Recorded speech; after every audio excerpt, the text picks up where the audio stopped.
नवरात्रि में बैठने का आधार तो यही है कि व्यक्ति की आंतरिक प्रगति हो।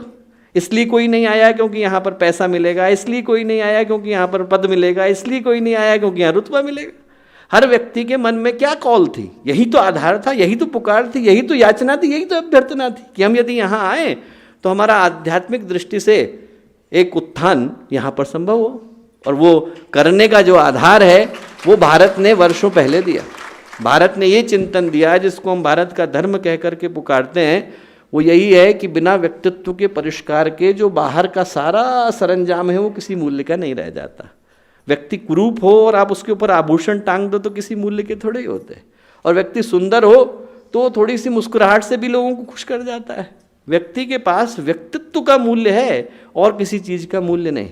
जो मूल्य है वो व्यक्ति के व्यक्तित्व का है। पहलवान है तो चीथड़ों में भी अच्छा ही लगता है, और व्यक्ति यदि जीर्ण शीर्ण है तो उसको आप सब कुछ दे दीजिए तब भी वो किसी मूल्य का नहीं रह जाता। व्यक्तित्व का परिष्कार हो जाता है तो जनक के हाथ में गया साम्राज्य अपने आप को सौभाग्यशाली समझता है। व्यक्तित्व का परिष्कार हो जाता है तो विक्रमादित्य को मिला भारत अपने आप को धन्य समझता है। व्यक्तित्व का परिष्कार हो जाता है तो हरिश्चंद्र को मिली संपदा सृष्टि के लिए वरदान बन जाती है। व्यक्तित्व का परिष्कार हो जाता है तो रघु को मिला धन समाज के कल्याण का आधार बन जाता है। व्यक्तित्व का परिष्कार हो जाता है तो भगवान राम के कंधे पर चढ़ा धनुष असुरों के संहार का कारण बनता है। व्यक्तित्व का परिष्कार हो जाता है तो दिनकर के हाथों में छू गई कविता क्रांति कर जाती है। व्यक्तित्व का परिष्कार हो जाता है तो कलाम साहब की बुद्धि में उतरी मेधा राष्ट्र का निर्माण कर जाती है।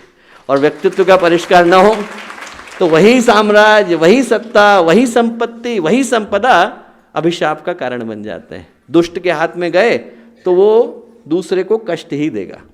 वो दूध का प्याला है, यदि ऋषि के हाथ से लगता है, भगवान के हाथ से लगता है तो प्रसाद बन करके लौटता है।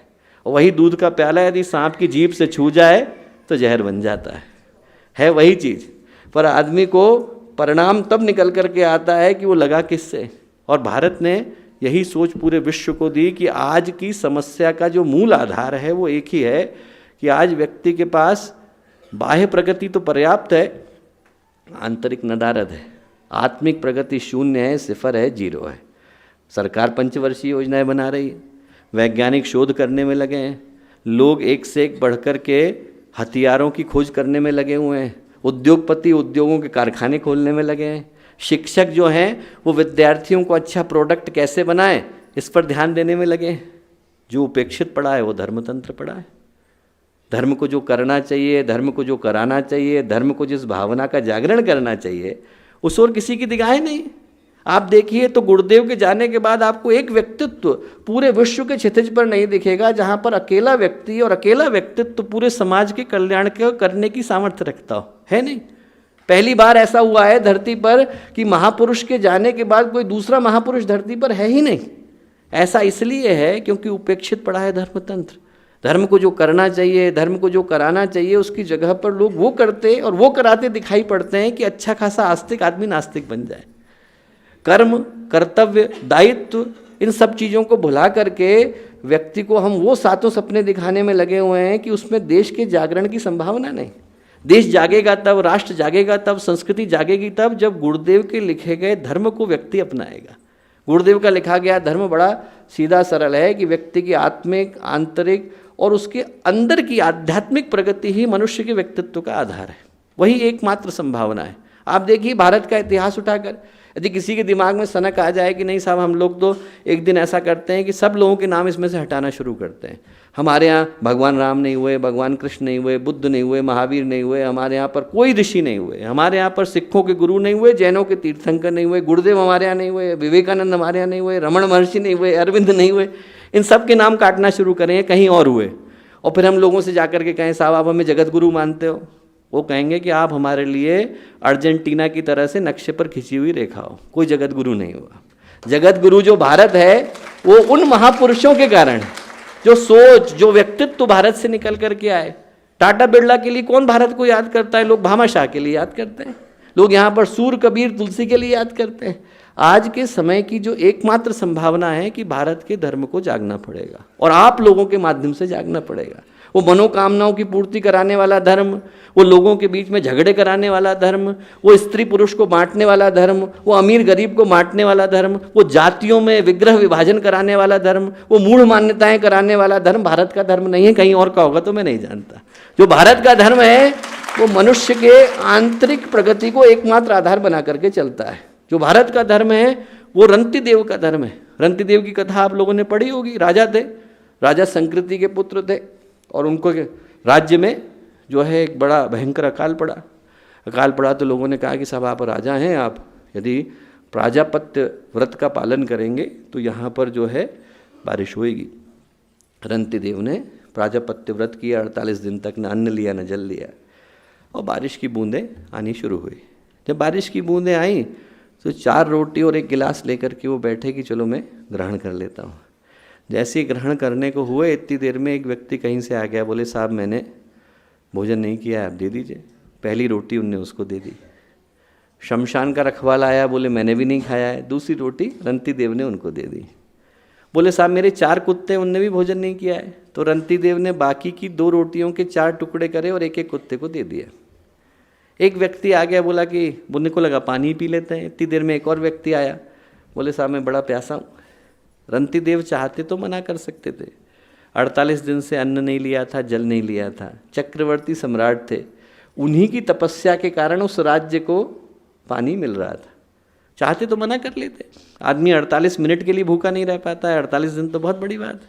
48 दिन के बाद भोजन कर रहे थे, पर बल्कि उनने कहा कि चलो आप ही ले लो, मैं कल ले लूँगा। तो वो 3 लोग जो परीक्षा लेने के लिए आए थे वो ब्रह्मा विष्णु महेश बन करके प्रकट हुए।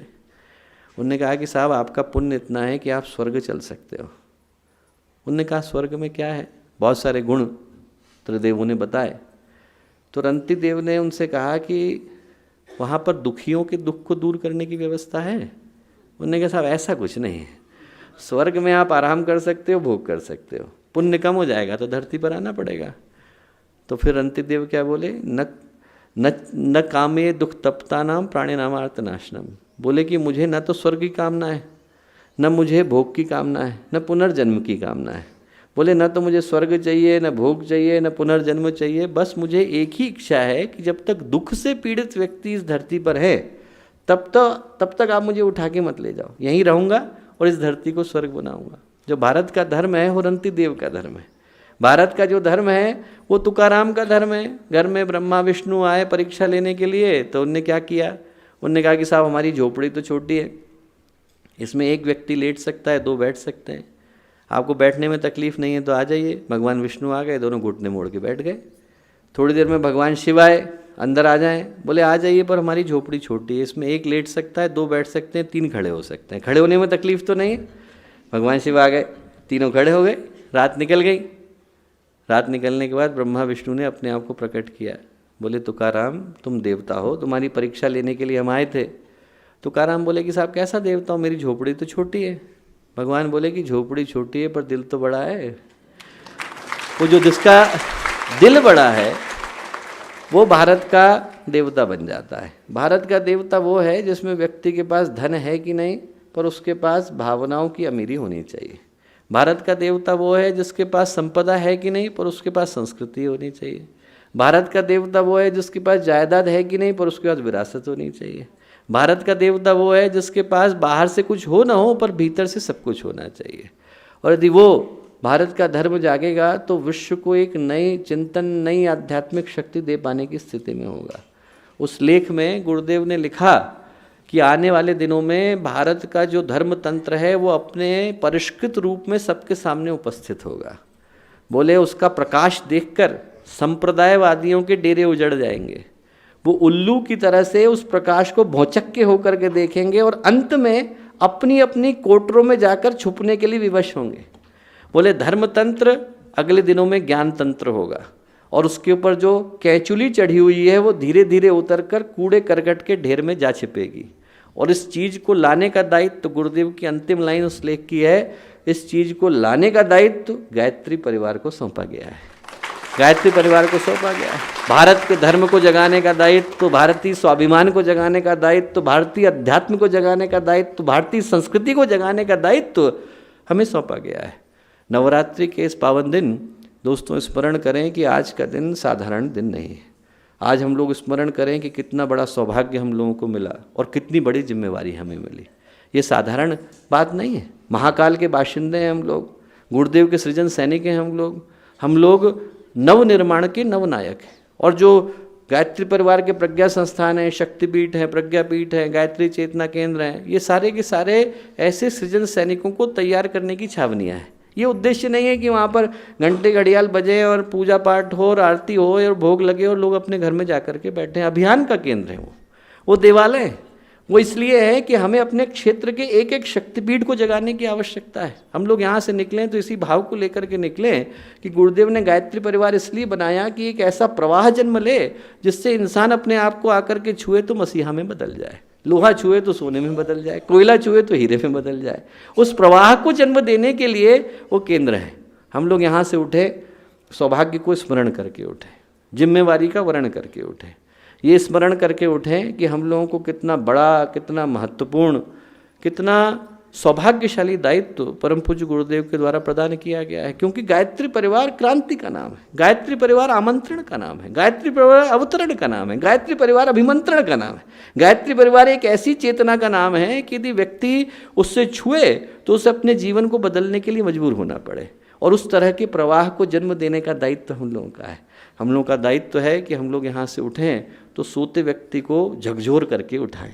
वो एक कथा आती है एक संत की, वो गए राजा के यहाँ तो उन्होंने देखा कि राजा जो है अपने नौकर की पिटाई कर रहे हैं। उन्होंने कहा क्यों पीट रहे हो भाई? उन्होंने कहा 1 घंटे से सो रहा था। बोले और तू तो ज़िंदगी भर से सो रहा है, तुझे कितनी पिटाई पड़ने वाली है? राजा को एकदम से होश आया कि क्या कह रहे हैं गुरु। बोले अरे जाग, तो कई लोग तो ज़िंदगी भर से सो रहे हैं, उन्हें जगाने की आवश्यकता है, उनको स्मरण कराने की आवश्यकता है कि मनुष्य होने के नाते दायित्व क्या है, गायत्री परिवार का सदस्य होने के नाते दायित्व क्या है, किस प्रवाह को जन्म देने की आवश्यकता है। वो प्रवाह जागता है तो भारत जागता है, भारत का धर्म जागता है, भारत का स्वाभिमान जागता है। हम लोग यहाँ से स्वाभिमान को लेकर के जाएं, संस्कृति को लेकर के जाएं, धर्म को लेकर के जाएं, चिंतन को लेकर जाएं, संकल्प को लेकर के जाएं, सौभाग्य को लेकर के जाएं, सौभाग्य के स्मरण को, जिम्मेवारी के वर्ण को लेकर के जाएं। आज के इस पवित्र दिन आप सबको इसी शुभ अवसर पर बहुत सारी शुभकामनाएं, बहुत सारी मंगल कामनाएं।